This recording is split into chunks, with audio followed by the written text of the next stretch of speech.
Good morning students. आज अपन thermodynamics first unit first की बात करेंगे।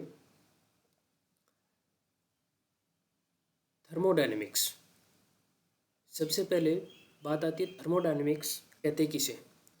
ऊष्मा के प्रवाह के अध्ययन को ऊष्मागतिकी या थर्मोडायनेमिक्स कहते हैं। The study of flow of heat. Thermodynamics is a mathematical science in which we study the quantitative relationship between the heat and other form of energy. रासायनिक ऊष्मागतिकी, केमिकल थर्मोडायनेमिक्स।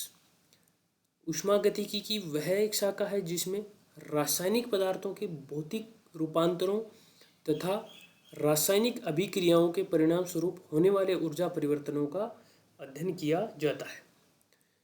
अब बात आती है ऊष्मागतिकी के नियम, लॉ ऑफ थर्मोडायनेमिक्स।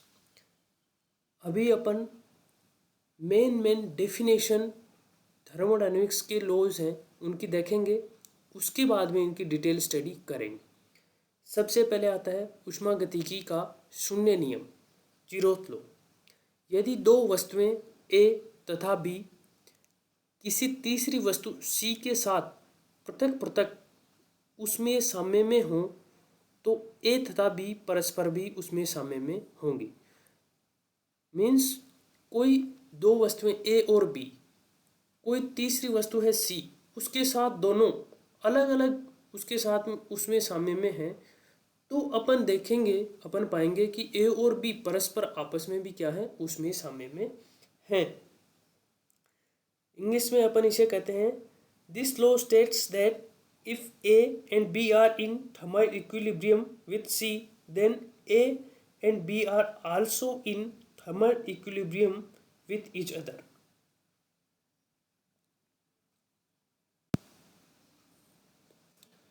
ऊष्मागतिकी का द्वितीय नियम, सेकेंड लॉ ऑफ थर्मोडायनेमिक्स। इसे अपन कह सकते हैं शॉर्ट में, ब्रह्मांड की एंट्रोपी बढ़ रही है।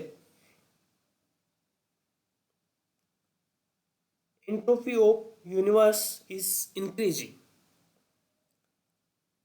एक फर्स्ट लॉ ऑफ थर्मोडायनेमिक्स, जो ब्रह्मांड की कुल ऊर्जा है वो स्थिर है। इंग्लिश में कहते हैं energy of whole universe is constant. Then तृतीय नियम, थर्ड लॉ, पूर्ण क्रिस्टलीय पदार्थ की परम शून्य ताप पर एंट्रोपी शून्य होती है। Entropy of a perfectly crystalline solid is zero at 0 kelvin temperature. अब अपन बात करते हैं definitions of thermodynamics terms. Thermodynamics में कुछ टर्म्स हैं जो बार बार अपने यूज में आएंगी। वो टर्म्स हैं, वो अपने को डिटेल स्टडी करने के लिए उन थर्मोडायनेमिक्स को टर्म्स को पढ़ना जरूरी है। सबसे पहली टर्म है तंत्र या निकाय, सिस्टम। ब्रह्मांड का वह भाग जिसका चयन ऊष्मागतिकी अध्ययन के लिए किया जाता है तंत्र या निकाय कहलाता है। Any specified portion of matter under thermodynamical study which can be separated from rest of the universe with boundaries is called system. तंत्र है वो ब्रह्मांड के शेष भाग से वास्तविक या काल्पनिक सीमाओं द्वारा पृथक होता है। अब सेकंड टर्म आती है पारिपार्श्विक, सराउंडिंग। तंत्र अथवा निकाय के अतिरिक्त ब्रह्मांड का शेष भाग पारिपार्श्विक कहलाता है। जो ब्रह्मांड का भाग है तंत्र, जिसका अपने स्टडी करने के लिए, थर्मोडायनेमिक स्टडी करने के लिए सिलेक्शन कर लिया, उसके अलावा जो बचा हुआ पार्ट है उसको अपन पारिपार्श्विक कहते हैं। The rest of the universe other than system which might be in a position to exchange energy and matter with the system is called surrounding. अब अपन बात करते हैं तंत्रों के प्रकार, टाइप्स ऑफ सिस्टम्स। पहला तंत्र है विरगित तंत्र, आइसोलेटेड सिस्टम वह तंत्र जो पारिपार्श्विक से ऊर्जा और द्रव्य का विनिमय नहीं करता विलगित तंत्र कहलाता है। फॉर एग्जाम्पल, थर्मस में रखा जल। A system which can exchange neither energy nor matter with its surroundings is called an isolated system. Hot water in thermos flask is the example of an isolated system. यानी जो तंत्र है वो पारिपार्श्विक के साथ ना तो ऊर्जा का और ना ही द्रव्य का एक्सचेंज करेगा। सेकंड है खुला तंत्र, ओपन सिस्टम। वह तंत्र जो अपने पारिपार्श्विक से ऊर्जा और पदार्थ द्रव्य दोनों का ही विनिमय कर सके खुला तंत्र कहलाता है। जैसे एक खुले पात्र में रखा गर्म जल या बीकर में उबलता हुआ जल। ए system which can exchange matter as well as energy with its surrounding is called open system. Hot water in a open container is the example of open system. खुले बर्तन में रखा हुआ गर्म जल है या बीकर में उबलता हुआ जल है, ये सब क्या है? ओपन सिस्टम के उदाहरण है। मीन्स ओपन सिस्टम में तंत्र पारिपार्श्विक के साथ ऊर्जा और द्रव्य दोनों का विनिमय कर सकता है। थर्ड है बंद तंत्र या क्लोज सिस्टम। वह तंत्र जो पारिपार्श्विक के साथ केवल ऊर्जा का विनिमय कर सके लेकिन द्रव्य का विनिमय नहीं करता हो, वो बंद तंत्र कहलाता है। फॉर एग्जाम्पल, एक बंद पात्र में रखा जल वाष्प तंत्र। A system which can exchange energy but not matter with its surrounding is called a closed system. Hot water in a closed container is the example of such type of systems. एक बंद पात्र में गर्म जल रखा हुआ है तो वो एक बंद तंत्र कहलाएगा, क्योंकि वो सराउंडिंग के साथ में केवल ऊर्जा का विनिमय कर सकता है लेकिन द्रव्य का विनिमय नहीं कर सकता। फोर्थ है होमोजीनस सिस्टम, समांगी तंत्र। वह तंत्र जिसमें उपस्थित सभी पदार्थ समान प्रावस्था में हो या रासायनिक संगठन समान हो तो वह तंत्र समांगी तंत्र कहलाता है। फॉर एग्जाम्पल, शुद्ध गैस अथवा गैसों का मिश्रण। यानी एक तंत्र को अपन समांगी तंत्र जब कहेंगे जब वो पूरी तरह से क्या हो, कंप्लीटली यूनिफॉर्म हो और it has only one phase, एक ही प्रावस्था हो तो उसको अपन समांगी तंत्र कहेंगे। जैसे शुद्ध गैस हो या गैसों का एक मिश्रण हो तो उसको अपन समांगी तंत्र कहते हैं। विषमांगी तंत्र, हेट्रोजीनस सिस्टम। वह तंत्र जिसमें दो या दो से अधिक ऐसे भाग जिनका संगठन व गुण अलग अलग हो विषमांगी तंत्र कहलाता है। विषमांगी तंत्र में दो या दो से अधिक प्रावस्थाएं होती हैं। फॉर एग्जाम्पल, ठोसों का मिश्रण, अघुलनशील द्रवों का मिश्रण, ये सब हेट्रोजीनस सिस्टम के एग्जाम्पल हैं।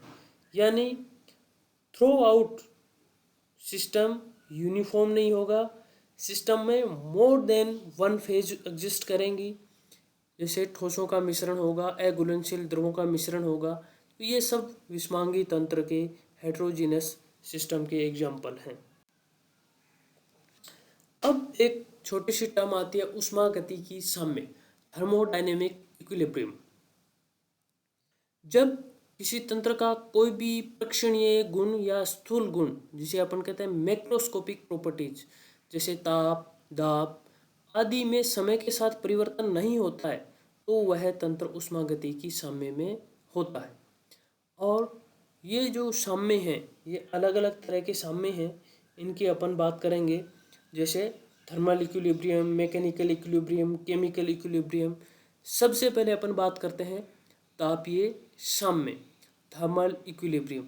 यदि समय के साथ तंत्र या निकाय के किसी भाग का ताप नहीं बदले या तंत्र में एक भाग में दूसरे भाग से ऊष्मा का प्रवाह ना हो, अर्थात संपूर्ण तंत्र में सर्वत्र ताप एक समान हो, तो तंत्र तापीय साम्य में कहलाता है।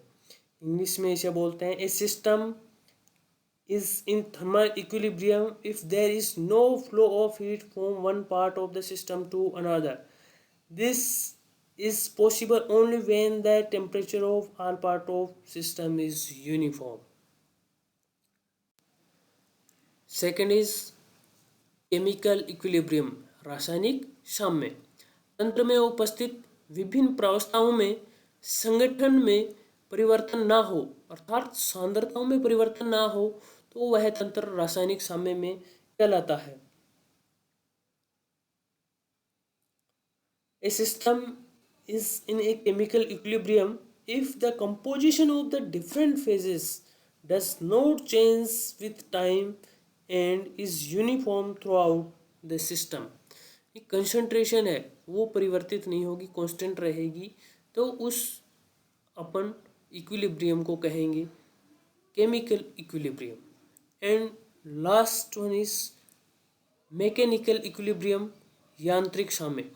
तंत्र का एक भाग दूसरे भाग पर कोई यांत्रिक कार्य नहीं करे, अर्थात तंत्र के अंदर या उसकी सीमाओं पर पदार्थ का प्रवाह न होता हो, तो वह तंत्र यांत्रिक साम्य में कहलाता है। A system is in mechanical equilibrium when no mechanical work is done by one part of the system to another part. This is only possible when the pressure of the system is uniform. मतलब अगर system का कोई भी part एक दूसरे पर कोई भी यांत्रिक कार्य नहीं कर रहा हो, तो वो है मैकेनिकल इक्विलिब्रियम में कहलाता है। अब तंत्र के कुछ गुण हैं जिनकी अपन बात करेंगे। प्रॉपर्टीज ऑफ सिस्टम, मात्रात्मक या विस्तीर्ण गुण जिसे बोलते हैं extensive properties. And second is मात्रा स्वतंत्र या विशिष्ट गुण या गहन गुण, इंटेंसिव प्रॉपर्टीज। मात्रात्मक गुण वह गुण जो तंत्र में उपस्थित पदार्थों की मात्रा पर निर्भर करते हैं, जैसे आयतन, द्रव्यमान, अणुओं की संख्या, एनर्जी, ऊष्मा की मात्रा, ऊष्माधारिता, एंट्रोपी, आंतरिक ऊर्जा। ये सब जो प्रॉपर्टीज कहलाती हैं वो सब पदार्थ की मात्रा पर निर्भर करती हैं, और ये मात्रात्मक गुण या एक्सटेंसिव प्रॉपर्टीज कहलाती हैं। मात्रा स्वतंत्र गुण वे गुण जो तंत्र में उपस्थित पदार्थ की मात्रा पर निर्भर नहीं करते, वो मात्रा स्वतंत्र गुण या इंटेंसिव प्रॉपर्टीज कहलाती हैं। For example temperature, pressure, density, concentration, viscosity, surface tension, specific heat, refractive index, dipole moment, dielectric constant, boiling point, freezing point.